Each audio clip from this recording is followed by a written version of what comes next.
అంబేద్కర్ కోనసీమ జిల్లాలో విషాదం చోటు చేసుకుంది. రామచంద్రపురంలో 5వ తరగతి చదువుతున్న రంజిత అనే విద్యార్థి అనుమానాస్పదంగా మృతి చెందింది. అయితే ఆమె మృతిపై తల్లిదండ్రులు అనుమానం వ్యక్తం చేస్తున్నారు. తమ కుమార్తెను ఎవరో చంపేసుంటారని అనుమానిస్తున్నారు. హత్య చేసి ఫ్యాన్ కి ఉరివేశారని ఆరోపిస్తున్నారు. సీసీ కెమెరాలను పరిశీలించాలని కోరుతున్నారు. మరింత సమాచారం మా ప్రతినిధి సాయి సుధీర్ అందిస్తారు. రామచంద్రపురంలో విషాదం జరిగింది. భాష్యం పబ్లిక్ స్కూల్లో 5వ తరగతి చదువుతున్న రంజిత అనుమానాస్పదంగా మృతి చెందింది. దానికి సంబంధించి కూడా ఇంట్లోనే ఉరివేసుకుందని కుటుంబ సభ్యులు అదేవిధంగా బంధువులు చెప్తున్నారు. దీనికి సంబంధించి ప్రస్తుతం ఇది అంతా కూడా ఒక అనుమానాస్పద మృతిగా ఉంది. అంతకు ముందే 10 నిమిషాల ముందే వాళ్ళ అమ్మతో రంజిత మాట్లాడినట్టుగా, వాళ్ళ అమ్మ టైంలో కాకినాడలో ఉన్నట్లు, మరోవైపు రంజిత తండ్రి ముంబైలో జాబ్ చేస్తూ ఉంటారు. ఇంట్లో వాళ్ళ సొంతూరు కాకినాడ అయినప్పుడు కూడా ఉద్యోగరీత్యా ఆవిడ ఇదే హాస్పిటల్లో, రామచంద్రపురం ప్రభుత్వ హాస్పిటల్లోనే నర్సుగా పనిచేస్తున్నారు. దానికి సంబంధించి కూడా 2 అమ్మాయిలు, ఒక అమ్మాయి పెద్ద అమ్మాయి, మరొక అమ్మాయి చిన్న అమ్మాయి రంజిత దీనికి సంబంధించి అసలు స్కూల్లో ఏం జరిగింది ఏంటి, అసలు ఇన్సిడెంట్ ఎలా జరిగిందని కూడా వాళ్ళు అనుమానాస్పదంగా వ్యక్తం చేస్తున్నారు. గత 10 నిమిషాల ముందే తనతోనే మాట్లాడింది, కానీ వచ్చి చూసే సమయానికి ఇలా నిర్జీవంగా పడి ఉందని చెప్తున్నారు. దానికి సంబంధించి అసలు ఏం చెప్పిందండి మీ అమ్మాయి, ఏం చెప్పింది? ఏమైందండి, రోజు వెళ్ళి ఆటో అతను వెళ్ళలేదండి, కొత్త ఆటో అతను వెళ్ళాడండి. వెళ్తే ఇవిడి మా అమ్మాయికి కొంచెం కంగారు ఎక్కువండి, బయటకు వచ్చేసిందంటండి. బయటకు వచ్చేస్తే కొత్త ఆటో అతను ఎత్తుకునేటప్పటికి కనిపించలేదంటండి. పాత ఆటో అతను నాకు ఫోన్ చేసి, మేడం గారు మీ అమ్మాయి ఆటో దగ్గరికి రాలేదంటండి అన్నాడు. అక్కడ ఎవరినైనా పంపించారా అని అంటే వాళ్ళ డాడీ అప్పుడప్పుడు ఉన్నప్పుడు ఈవినింగ్ తీసుకొచ్చేస్తారండి. వాళ్ళ డాడీ ఇంట్లో లేరు కదండి, అది ఎవరిని పంపించలేదు బాబు, అక్కడే చూడు నువ్వు కుమారు అని చెప్పినండి. చెప్పిన తర్వాత కొంతసేపు మేడంకి ఫోన్ చేయండి మేడం అన్నాడండి. నేను చేశానండి. సులోచన సిస్టర్ గారేమో సార్కి, ప్రిన్సిపల్ సార్కి ఆయన చేశారు, మేడంకి నేను చేశాను. అయితే మేడం అన్నారు, సిస్టర్ భయపడకండి మేడం, నేను చూస్తున్నాను, 2 ఆటోల తర్వాత నుంచుంది మీ అమ్మాయి అన్నారు. నేను అదే ఫోన్లో అడిగానండి మా పాపని, నాన్న ఇదే బయటకు వచ్చావంటే అంటే అందరూ గ్రూప్గా వచ్చారు మమ్మీ, మన ఆటో 4 గంటలకు వచ్చేస్తుంది కదా, అలా నేను కూడా గ్రూప్గా వచ్చేసాను.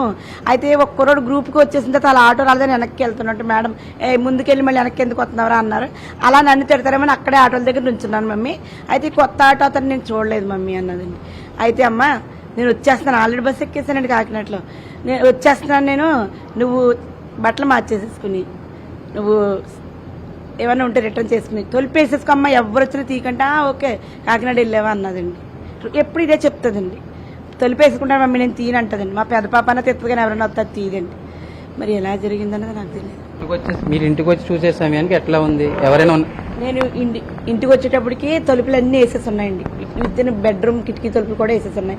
అని అని అని అని అని అని కొడుతున్నట్టు అసలు ఇది టీవీ రన్ అయిపోతుందండి. అయితే ఇది స్నానానికి వెళ్ళిపోయి ఉంటుంది, నేను వచ్చేస్తాను, టైం అయిపోయింది, 1 అవర్ అయిపోయింది, స్నానానికి వెళ్ళిపోయి ఉంటుందని అని అని అని అంటే అస్సలు తెచ్చండి. పెద్దగా అరిసేస్తుంటే కింద ఒక అతను, ఏంటి మేడం ఇందాక నుండి అరుస్తున్నారు ఏంటంటే, మా అమ్మాయి తలుపు తీయట్లేదండి, ఇందాక నుంచి ఏటో చాలాసేపు అయింది, 10 నిమిషాల నుంచి కొడుతున్నాను అన్నానండి. అంటే అక్కడ 2 పిల్లలు జెరాక్స్ తీసుకోవడానికి వచ్చారు కదా, ఆ కళ్ళద్దాల అబ్బాయి ఆ జెరాక్స్ పిల్లలు పైకి వచ్చారండి. ఈ పక్కన మేడం ఉంటారండి, పీడియాట్రిక్ మేడం ఉంటారు మా దగ్గర, పీజీ చేస్తున్నారు ఆవిడకి బెల్ కొట్టానండి, గోపిక గారు, మేడం అని తలుపు తీయట్లేదు మేడం ఇందాక నుంచి అంటే, మేడం వెళ్ళి మా ఇంటి ఓనర్ని పిలిచారండి. మా ఇంటి ఓనర్ వచ్చి ఈ మెష్లోంచి తలుపులా తీశారండి. తలుపు తీసిన తర్వాత లోపలికి ఈ కళ్ళద్దాలు పెట్టుకున్న ఆయన ఎవరో నాకు తెలియదు, కానీ ఈ 2 పిల్లలు కొంచెం మరిదిగారిలాగా ఉంటారు, 2 పిల్లలు వచ్చారండి. వచ్చి ఇలా లోపల చూశానండి, చూడబడి బెడ్రూమ్లో ఊరేసేసుకుని ఉందండి. చూస్తే ఆ బ్లాక్ చున్నీ అండి, అది 2-3 ముళ్ళు పెట్టేసి ఉంది.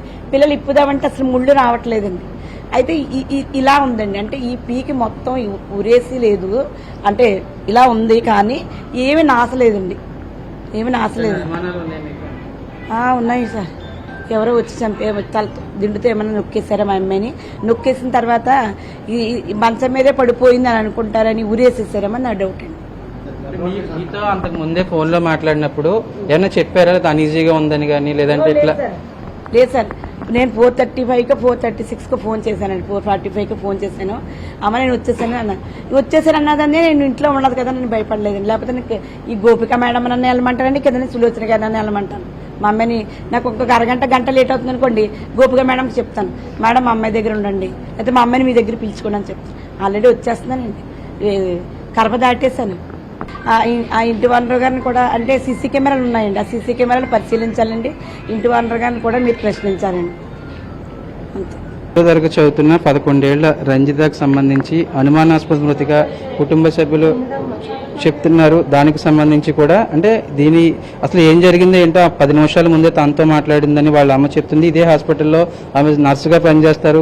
ఎవరో చంపేసి ఉంటారు. స్కూల్లో కూడా చాలా యాక్టివ్గా ఉంటుంది. మరొక వైపు అన్ని విషయాల్లో కూడా చాలా యాక్టివ్గా ఉంటుంది. ఎవరు చంపేసి ఉంటారు. దానికి సంబంధించి విచారణ చేయాలి. దానికి అనుగుణంగానే పూర్తి స్థాయిలో విచారణ చేసి దీనికి సంబంధించి ఏం జరిగిందో ఏంటో విచారణ చేయాలని రంజిత వాళ్ళ మదర్ చెప్తున్న పరిస్థితి. ప్రకాష్ సాయి సుధీర్ ఎన్టీవీ రామచంద్రపురం నుంచి.